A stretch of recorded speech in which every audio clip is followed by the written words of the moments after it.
Importante yung relief operation, mahirap magutuman, especially sa mga bata at matanda. Kawawa yung mga tao. Correct. Dami nakikita na multo ni Bangag kasi Bangag. I-double check yung, I double check the speed, 85 kilometers up to 100 kilometers. Mahina nga yan compared dun sa mga bagyo na umabot ng 200, 350. Yan na nga po, sinabi ko na nga po, di ba? Pinakamalakas po na dumapo rito, 315 kilometers per hour. Si Yolanda po, tsaka si Rolly. Yung isa po kay Pinoy, yung isa po kay Duterte. Ang laki po ng diferensya ng patay. Kay Pinoy, 6,000 po mahigit ang namatay. Kay Duterte po, 25. Imagine, magkasinlakas na bagyo. Boss, dito sa Davao, naka-ready lagi ang emergency equipment. Kahit tulog ang mga buhaya sa HOR, paggabi puro Duterte pa rin habang nagdideliryo ang mga yan. Pagdating ng mga tapos na ang bagyo at malinis kapaligid. Mag-i-snack na lang. Closely monitoring Ano ba naman kayo?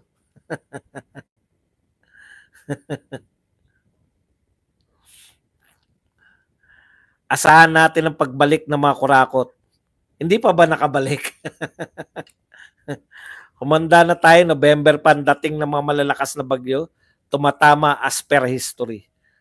Mas importante ang event ni Butod, kaya nando ng mga kasundaluhan at polis kaysa mga rescue.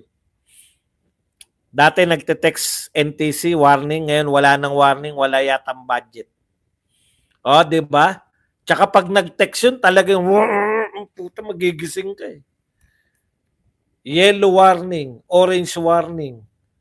Ibig sabihin, panahon ni Tatay Digong, alam natin kung gaano karami yung ulan. Baka nabenta na rin ng chopper, nabili ni PRRD. Baka mamaya sa Davao na naman uli mamimigay ng ayuda pagkatapos ng bagyo. Ang laki ng tarpaulin ni Martin. Sir Badong, baka naman nahiya si Bangag na manghiram ng rubber boats sa amin sa Davao City. Aba, dapat lang siya mahiya. Tinapuran talaga ng lintik, sir. Odette, mga 300 plus kph, konti lang namatay. Disastrous and incompetent at its highest form, BBM admin. Asa ng pera para sa flood control? Pinagawa na nga, di ba? Pinagawa po. Kaya nga, yan po yung, ako matagal ko na sinasuggest Huwag na po yan lahat kasi 5,500 yan. Yung 10 pinakamahal. O kaya yung mga binaha ngayon. Bicol, Batangas, Laguna. Asan dyan yung mga flood control? Para makatiyak tayo. Mamaya, imbestigahan yung mga hindi binaba Ito po mga binaha. Totoo bang may flood control project? Di kaya na nakawin yung relief sa ibang bansa. Wala pa po, Ma'am Andrea, wag po kayo mag-alala. Wala pa po namimigay sa atin na relief. Kulang po kayo. Papalag sa China. Tapos sa mahinang bagyo, hindi agad ng tulong sa Asia. Hingi agad. Yun. Sir Badong, nawawala yung 5K na pulis ni Torre, hinahanap pa. Sana si Torre, nakikita natin ngayon na yung Kawawang Pilipinas, matuto na tayo, seryosoin natin, never again. Na parte-parte na boss buds, dating may warning NTC, sa NTC ngayon, wala na. Akala ko naman hindi na ako government employee, kaya wala na akong warning. Yung pala pati kayo. Ibig sabihin, hindi lang po mga government employee ang may warning sa NTC noon, lahat pala. Tanyo nga yan. Dapat si Congressman Marcoleta pa imbestigahan ito na flood control budget. Tinanggalan nga po ng mga committee. Paano po mag-imbestiga? Dati siyang member, bawal nga siyang umattend. Wala na po siyang committee. Ano yung imbestigahan ni Marcoleta? Bawal nga po siya doon sa dati niyang committee magsalita eh. Kayo naman, no? Ganun po kagarapal tong ano eh, mga kalaban ng ano eh. Ruth Agbong, half Ilocano ako ate. Sabihan mo mga yan na magpa-hair follicle test ng puno nila. Ang dami nilang satsat. Pinatikim ng baha ng Batangas dahil nandun si Recto. Dapat ang isip ng admin, hindi umasa sa ibang bansa. May mga NDRMCC tayo, baka wala na ring magagamit na equipment. Mag-demand mga tao, nasa ng pondo.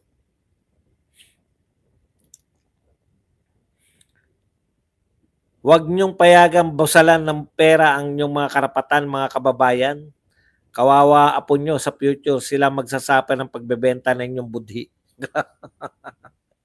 Grabe si Eric magsalta. Pangarap lang ni Bangag yung flood control. Parang Marikina lang, may sariling evacuation center. Oo nga, parang Marikina lang nakita ko may evacuation center eh. Nasaan si Quezon? Correct. Oh, nasaan ka ngayon, Quezon? Pucha, nung ano kayo, sana nakikinig kayo mga senador at congressman, no? Tigilan nyo na yung mga Duterte, magtrabaho kayo. Ayan po, kung gusto nyo mag-imbestiga, asan ang flood control? Kasi may pondo. Tapos na raw, 5,500. Huwag na yung 5,500. Yung mga flood control na lang sa mga binaha ngayon. Bicol, Batangas, Laguna.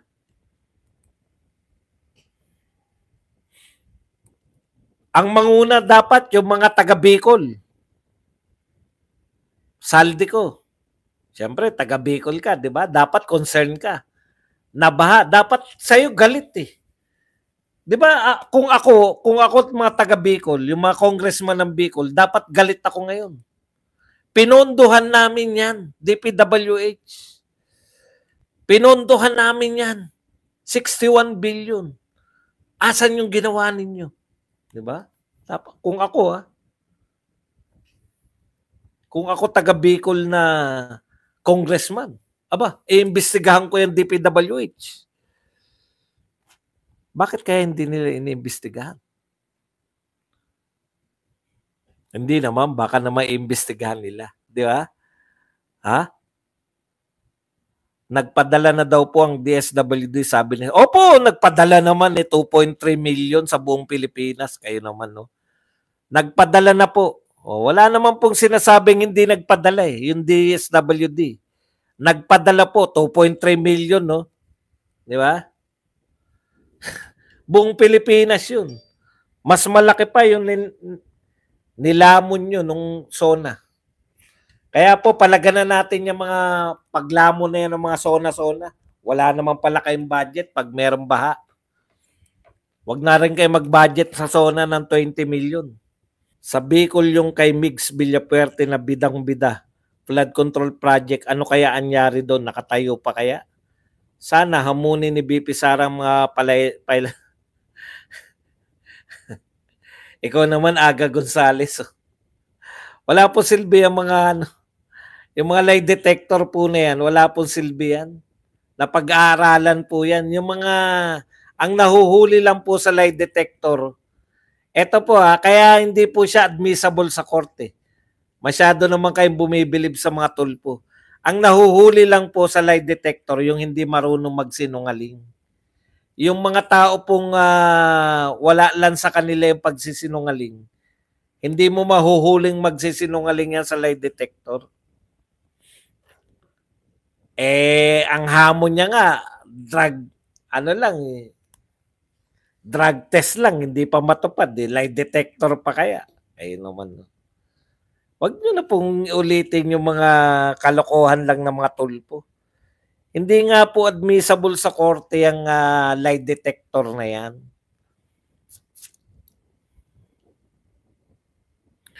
Calling senators, congressman, maggalaw kayo ngayon sa disaster at saka na yung mga investigation nyo sa iba't ibang issues na hindi makakatulong sa hirap at gutom sa baha sa mga taong bayan. Yung 1 billion a day na budget nyo sa flood control ang pinamudmud nyo sa mga biktima. Kuya Bads, wala nga daw po flood control project, program lang. At yung pondo sa bulsa lang ng dalawang may hawak ng budget ng Pilipinas. Tambalolo asi ako Bicol Saldi, korakot ko. Alam niyo po, hindi po talaga obra na kayo na naman ang offensive. No? Mahiya po kayo, yung pong may mga konsensya, alam ko po, hindi po lahat ng mga quadcom uto-uto. Sa mga quadcom po, pwede po ba pakiusapan nyo yung mga kasama nyo, yung mga matitino po dyan sa quadcom? Nakakahiya na po tayo.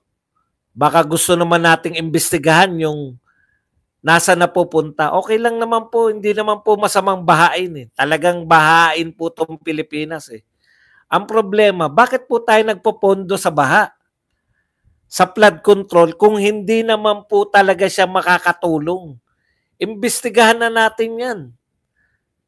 Budget tayo ng budget, hindi naman pala nakakatulong. Yung 1 billion a day yan. Sa Saudi Serbadong, nag-release ng pondong gobyerno para sa flood control.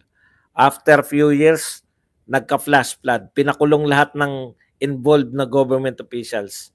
Bakit hindi magawa sa atin yan? Imbestiga nga, ayaw. Investigasyon nga, hindi tayo makapag-imbestiga, pakulong pa. Tignan nyo, hindi nila iimbestigahan yan.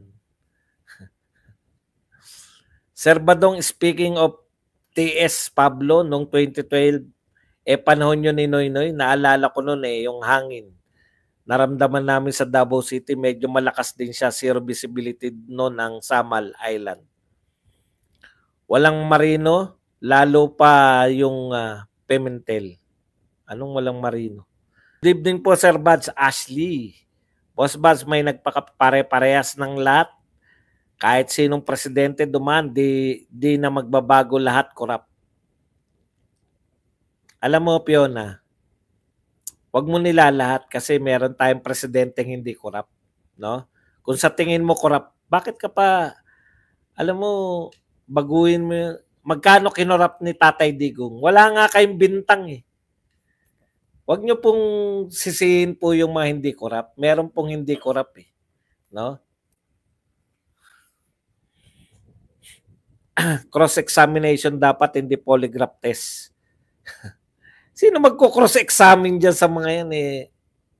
Sir Badong, kaya binabahan ng funds ang flood control kasi isa yan sa maraming maibubulsa ang mga buhayang kongresista. Kasi kapag may bagyo na, hindi na kailangan ng audit. Nasaan na yung naghanap sa presidente dati? Ngayon, bakit wala naghanap? Kakampi nila eh. Kakampi nila. Tsaka nagpakita naman, di ba? Sa kanila, importante, nagpapakita. Tignan nyo nga, yung ginawa ni Lenny. Ayaw lang nating puruhan ng banat. Kasi takbo lang naman yan, Naga City Mayor eh. Pero kung sa totohanan po yun, kanina, di ba, may warning na tayo, mga bata, wag po nating gayahin ito. Wag lulusong sa baha nang hindi protektado. Yung picture niya, lumusong sa baha hanggang dito. Huwag lulusong nang hindi protektado. Kung konti lang ipamimigay, huwag na magsama ng maraming meron. Konting relief goods. Dalawa lang kayo. Yung isa taga-sagwan, yung isa taga-bigay. BP Sara lang ang aksyon agad. Correct. Nasaan na yung naghanap? Ginamit lang alibay ang flood control para makakurakot pero napak-check sila ng kalikasan. Boss Bads, asan po kaya yung maraming rubber boat sa panahon ni Tatay Digong Duterte? Dami nun. Baka nabenta. Mahilig magbenta tong mga to. Di ba? Ano po yung kasabihan? Mahirap magkaroon ng adik sa isang pamilya. Bakit? Mauubos gamit nyo. Naniniwala po ako dyan sa kasabihan na yan. Kaya pag nawawala po,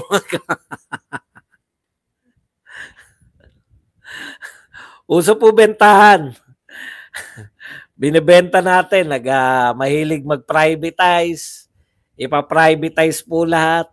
Yan, alam niyo na kasi, di ba? Ugali ng isang adictionist. Si Tambi tumakas na yata, nasa ibang bansa nagbabakasyon.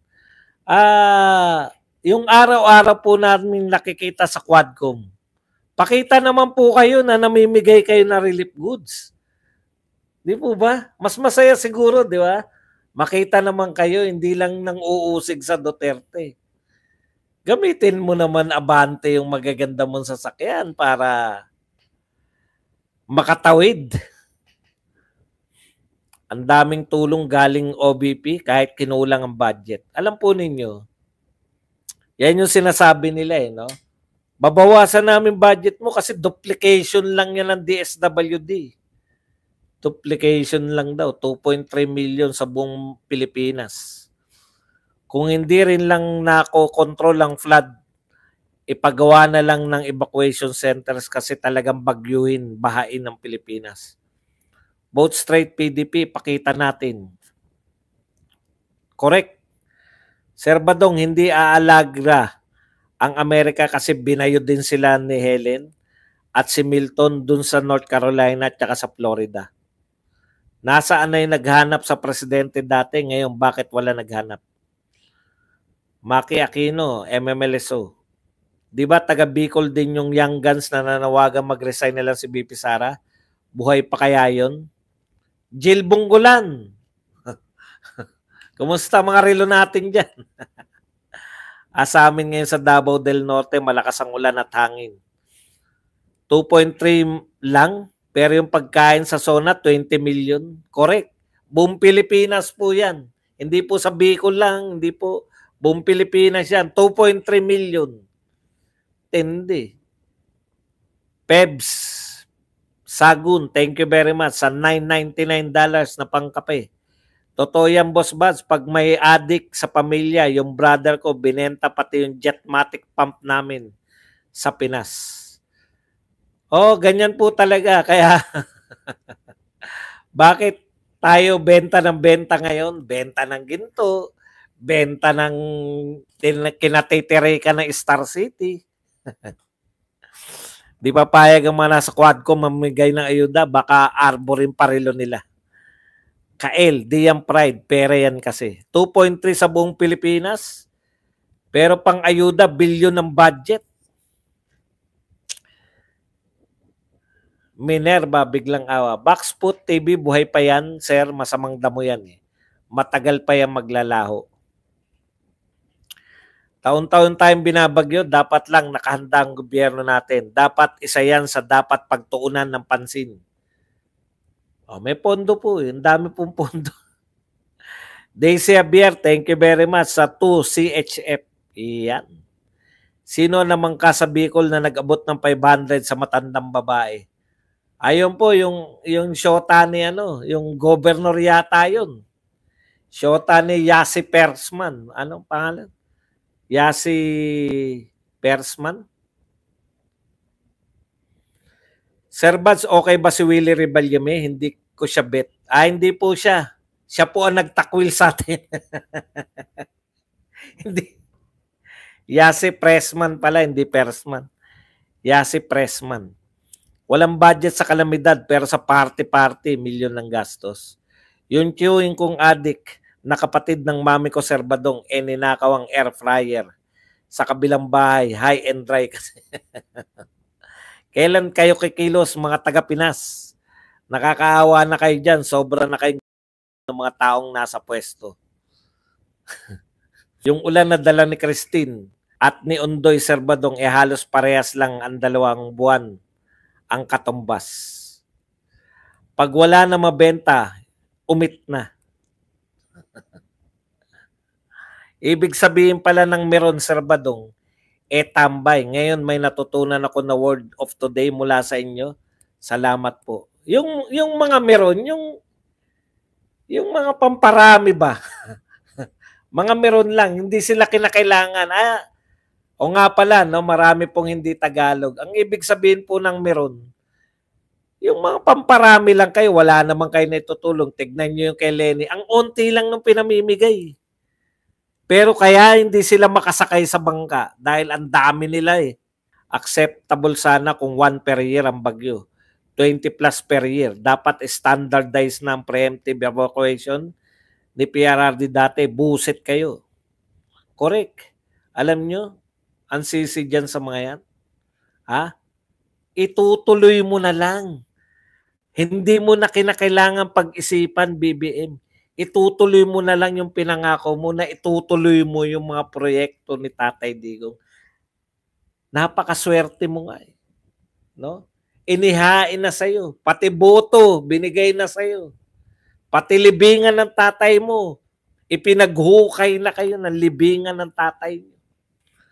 Ang mga pinagdaanan ng Duterte's administration, pagputok ng volcano, mga bagyo, war on drugs, war sa Marawi, war sa mga oligarchs, dilawan ang pinakamalapit pandemic pero nalampasan yan lahat. Hindi po tayo namumblema sa pondo. Kasi lahat ng pondo nadadala sa tamang proyekto. Good evening po, boss. Yan. Boss, dami ng problema ng Amerika. Paano tayo unahin nun? Kaya nga eh, di ba? Ang una nyo na pag-usapan sa meeting, nanonood kayo, di ba? Pinapakita para masabi na meron silang ginagawa, humingi ng tulong sa Amerika, humingi ng tulong. Ang daming pondo ng gobyerno, 2 milyon lang budget para sa buong Pilipinas. Daisy Javier, correct. Akse. Ayan. Meron o sisera. Boss Bad, sa laki ng budget sa flood control project, paano natapos sa 2 taon lang? Hindi po. Budget po yan, taon-taon. 5,500. Isang taon lang yan. Meron na naman 5,500 parang ngayon. Meron na naman sa susunod na 5,000 uli. Walang katapusan yan. Yan yung binalita ni Akala nyo ba 5,500 yun na yun? Meron pa rin po ngayon 5,000 naka-schedule pa rin ngayon, may budget pa rin ngayon.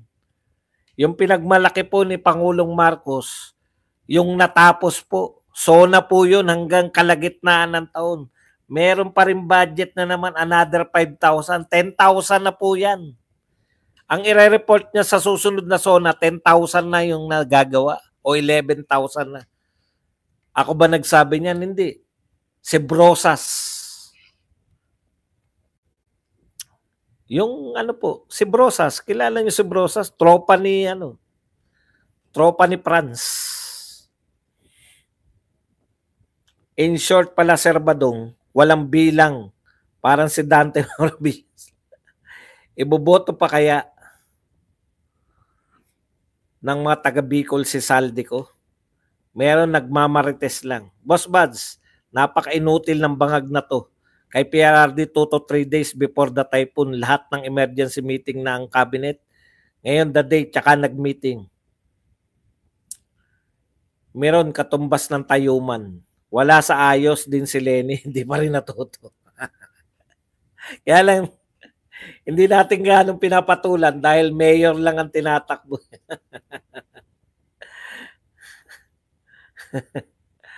Lahat ng congressman, lahat sila busisiin. Busy ang Amerika, Sir Badong, at yan ang hindi alam ni Bangag. Giriyan sa pagitan ng Israel at sa Iran. Doon naman sa kabila, Russia, laban naman sa Ukraine, nakisawsaw na nga ang hilagang Korea. Lilipas din. Seawall nga, wala. Troublemaker yan sa HOR. Nag-donate pa daw ata ng $10 million sa The Who. Huwag kang maniwala kay Brosas. Hindi po. Sinasabi ni Brosas, merong 5 million, yung 5,000 ngayon, merong binadgetan nila. Sila po nag-budget HOR, kaya alam niya po eh. Isa po siya sa mga naghahanap. Hindi naman po ako naniniwala eh. Hindi ka maniniwala eh. Manalo kaya hindi po ako naniniwala sa kanya na kung ano man, yung binadgetan daw nila pa. Bukod dun sa 5,000 na nireport ni BBM, sa SONA lang po yun eh. Pero meron po ngayon, after ng SONA, meron pa nakatakdang ginagawa. Kaya yun sabi ni BBM, di ba? At meron pa mga nakatakdang gagawin. Yun po yung mga nagawa na. Kuno. Kaya nga dapat hanapin ni. 'Di ba? Hanapin nyo. O Ronnie, o nga naman sir, lilipas naman talaga ang lahat. Pinalalapan ng bangag. Buong araw babad sila Makati. Pag uwi mo sa bahay, ang kate niyan, di ba? Ako po naranasan ko yan yung pinaglinis kami ng pispan. Mga nakapantalon kami. Ewan ko, tinopak yata yung teacher namin nung high school. May pispan dun sa aming lugar. Nilinis namin, may pumasok na tipaklong. Malaking tipaklong. Anong tawag dun sa malaking tipaklong? Yung may tawag dun Dito sa loob, putya, taas, talon siya ng talon. Yung masakit yung hindi yung tipaklong na maliliit, yung malaki, yung ganyan kalaki. Tapos, kada tatalon siya, yung nahihiwa yata. May dito, yung ganun. Kaya alam ko yan, magaganap dyan kay Lenny. Naku, ang kate niyan, Lenny. Mamaya, Lenny, Makati ka na.